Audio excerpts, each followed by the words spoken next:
Everyone, आज हम है सिल्वर जुबली हॉल नेरिस्ट का।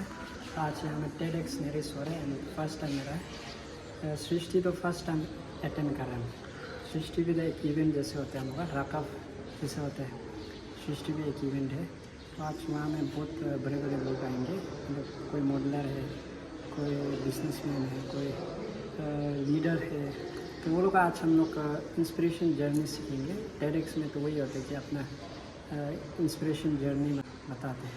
तो हम लोग आए सिल्वर जुबली हॉल में, आगे घुसेंगे हम लोग। तो अच्छा, मेरा कज़न के साथ आए हैं। तो क्या बोलना चाहेगा आप? किसको मिलना है आज? बोलो। एक को तो देखना है होगा। सबको देखना है, सबका अंदर जा रहे काफ़ी TEDxNerist। यहाँ में TEDxNerist स्टार्ट होने वाला है। यहाँ में मैडम कैसे लग रहा है आप लोगों को? कैसा लग रहा है? आप लोग का सेकंड टाइम है क्या? बाप रे, फर्स्ट टाइम है कि आप लोग का दूसरा टाइम है? और आपका सेकंड टाइम? ठीक है। और यहाँ में सब लोग सेकंड टाइम है, मेरा तो फर्स्ट टाइम है। और अभी हम लोग रुक रहे हैं यहाँ में। काफ़ी आज सूरज सर भी बैठा है। सूरज सर हेलो बोल दो। हेलो। तो आप यहाँ का गेस्ट फैकल्टी सूरज सर MBA डिपार्टमेंट का बैठा है, रुक रहे हैं हम लोग। Entrepreneur. She's helped thousands here grow. Her message, you're already enough. Just embrace your truest self.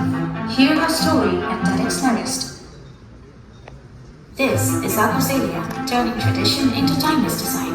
From bamboo in Nagaland to galleries in Venice, is crafting a global story. His work preserves culture, empowers communities, and redefines sustainability. Hear his story at TEDxNerist. This is Shristi, caught by duty, acting by choice. From boxing rings to runways, she's rewriting what strength looks like. A face of passion, a force in uniform, a fire that doesn't quit.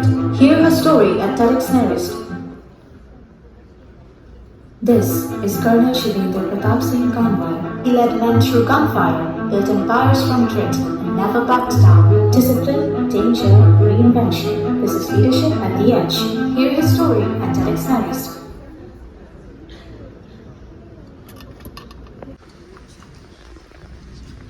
Good evening, ladies and gentlemen, and welcome to TEDxNerist 2025. I'm Kalivi Shohei, a final year electrical engineering student, and tonight it is my honor to guide you through this inspiring event. TEDx is a global movement that shapes conversation of profound significance. Evolving from the renowned TED conferences, TEDx event now serve as an independent platform where communities converge to spark transformative ideas. TEDx is where critical thought meets creative ideas, an arena where ideas are dissected, debated, and set free. So this year marks the TEDxNerist 3.0, and it has evolved remarkably. Thanks to TEDxNerist for the invitation. I've driven down from Arzoo to Italy to share my thoughts on this opportunity. And the introduction has been given. I've been a volunteer with the women's organization called the Arunachal Pradesh Women's Welfare Societies. With every single information at your fingertips, with the AI at your behest. But back home, how many are Arunachalis here? Please raise your hands. How many from Arzoo? Arzoo and Nerist? Okay, thank you. And can I see the hands of the boys who are here? All the boys. Thanks. Just for my, orientation. Thanks to all the teachers, faculty, the organizers, and the students for being here this evening. So, the social media, I'm sure everyone has smartphones, access to social media, WhatsApp, Insta, you name it, you have it. So of late, have felt the palpable attitudinal posture of the younger generation, which are the attitudes, when we say, which are not only the traditional patriarchal values and principles they have been continued to be raised with, but also, despite modern education and all the scientific and technological backups, there is a very kind of, explicit resistance to women's empowerment, which to me as a mother, as a grandmother today, is quite painful, because someone like me has given my prime time, prime youth, my family's, children's, husband's time, my parents' time to a movement when it was at a very nascent stage. And we always thought that things are progressing. When the Antiragging reservation was implemented after 10 long years of advocacy and lobbying with the government, in 2003 we thought, okay, here's a milestone we have achieved. Our women are getting into the panchayats. And when the Women's Commission, the State Commission for Women came up, when it was established in 2005, we thought, okay, here's another. We thought things were moving ahead. And then suddenly 2010, 2020, we started feeling that there is a resistance towards women's socio-economic and political empowerment. There were trolling of our leaders in social media, and we also started realizing that the education that our girls were getting in the government schools or in the village schools were not enough for them to get government employment or get into a paying livelihood opportunity.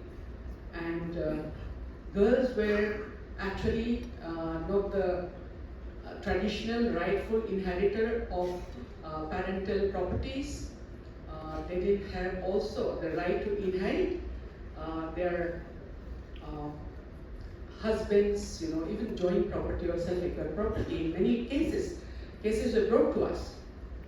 So we started saying, perhaps with economic empowerment, not just social, cultural, or political empowerment of the women, but with economic empowerment, perhaps.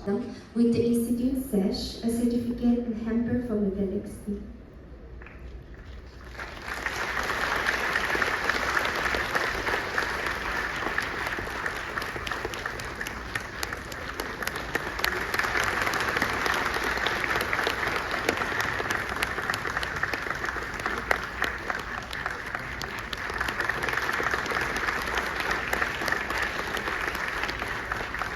Namaste everyone, my name is Arzoo. I'm very excited to be with all of you over here today. I'd like to begin this session today by sharing a very small story, something that I experienced about 8.5 years ago when I was sitting at Mumbai airport and I saw a massive immigration line over there. How many of you over here remember seeing this massive immigration line in your life? Please raise your hand if you've seen one. Yeah, never ending it seems sometimes, right? So I was sitting over there and I was looking at all the people queuing in this immigration line with one thing in common amongst all of them. They had a little book in their hand, right? So I saw this massive immigration line, different faces. Some looked tired, some also looked a bit exhausted, some were nervous as well. But they were all queuing in that line with one book that was going to decide whether they were given the access or they were denied the access. This one book was going to decide which part of the world are they appropriate to visit and which part of the world they are not appropriate to visit. You all know what this book is? Everybody? Passport, right?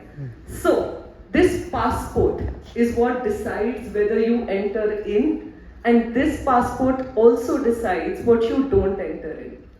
Today I'm here to talk about not the passport that lets you enter the countries, but today I'm here to talk to you about the passport of life. What if I told you that all our minds also operated from a very similar mechanism of a passport?